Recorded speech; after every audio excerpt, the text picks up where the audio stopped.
আপনি যদি একজন বিজনেসম্যান হন কিংবা সেলফ এমপ্লয়েড হন তাহলে আপনার হয়তো মান্থলি কোনো বাধা ধরা স্যালারি নেই, তাই সেই কারণে এসআইপির বদলে আপনি চিন্তা ভাবনা করছেন লামসাম অ্যামাউন্ট ইনভেস্টমেন্ট করবেন, অথচ ইকুইটিতে ইনভেস্টমেন্ট করতে আপনি ভয় পাচ্ছেন, কারণ আমরা প্রত্যেকেই জানি ইকুইটি ইজ ভেরি রিস্কি। তাহলে এক্ষেত্রে এসটিপি অর্থাৎ সিস্টেমেটিক ট্রান্সফার প্ল্যান কিন্তু আপনার সঠিক সমাধান হতে পারে। কি ভাবছেন এসটিপি আপনাকে কিভাবে সাহায্য করবে? তাহলে ভিডিওটি পুরো দেখুন। প্রথমত আপনি যদি দেখেন যে মার্কেট অল টাইম হাইতে রয়েছে, তো এই সময় আপনি মার্কেটে ইনভেস্ট করতে ভয় পাচ্ছেন, তাহলে আপনি প্রথমে লিকুইড ফান্ডে আপনার টোটাল অ্যামাউন্টটি ইনভেস্টমেন্ট করুন। সেখান থেকে প্রত্যেক মাসে ধীরে ধীরে এসটিপির মাধ্যমে আপনার টাকা ইকুইটিতে ট্রান্সফার করতে পারেন। এতে আপনি রুপি কস্ট অ্যাভারেজিং এর সুবিধাটা কিন্তু পাবেন।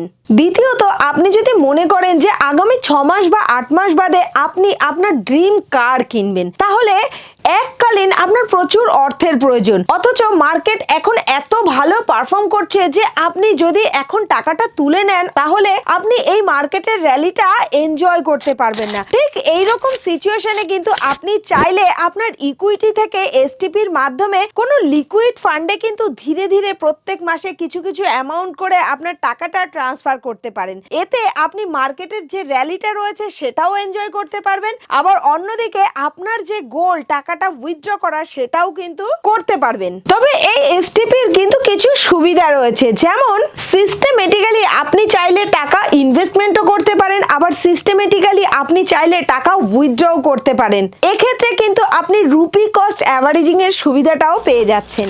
এছাড়াও আপনি কিন্তু লিকুইড ফান্ড থেকে ইকুইটিতে, আবার অন্যদিকে ইকুইটি থেকে লিকুইড ফান্ডেও কিন্তু ট্রান্সফার করতে পারেন। এতে কিন্তু ধীরে ধীরে আপনি আপনার রিস্কটাকে অনেকখানি কমিয়ে নিতে পারেন। তবে এসটিপি করার আগে আপনার কিন্তু কিছু কিছু জিনিস খুব ভালো করে লক্ষ্য করা উচিত, কারণ এসটিপিতে ট্রান্সফার হলেও এসটিপি কিন্তু ট্যাক্সেবল ট্রানজাকশন, তাই ট্যাক্স স্ট্রাকচারটা আপনি খুব ভালো করে বুঝে শুনেই তারপরেই এসটিপি করবেন। আপনার ফিনান্সিয়াল জার্নিকে আরো সহজ সরল করতে পিএইচডি ক্যাপিটালের অ্যাপটি ব্যবহার করতে কিন্তু ভুলবেন না। গুগল প্লে স্টোরে গিয়ে পিএইচডি ক্যাপিটালের অ্যাপটি ইনস্টল করে কেওয়াইসি প্রসেসটি কমপ্লিট করুন এবং তারপরেই ইনভেস্টমেন্ট জার্নি শুরু করুন। এই এসটিপি সংক্রান্ত আরো তথ্যের যদি প্রয়োজন হয় তাহলে কিন্তু আমাদের স্ক্রিনে দেওয়া ফোন নম্বরে যোগাযোগ করতে ভুলবেন না।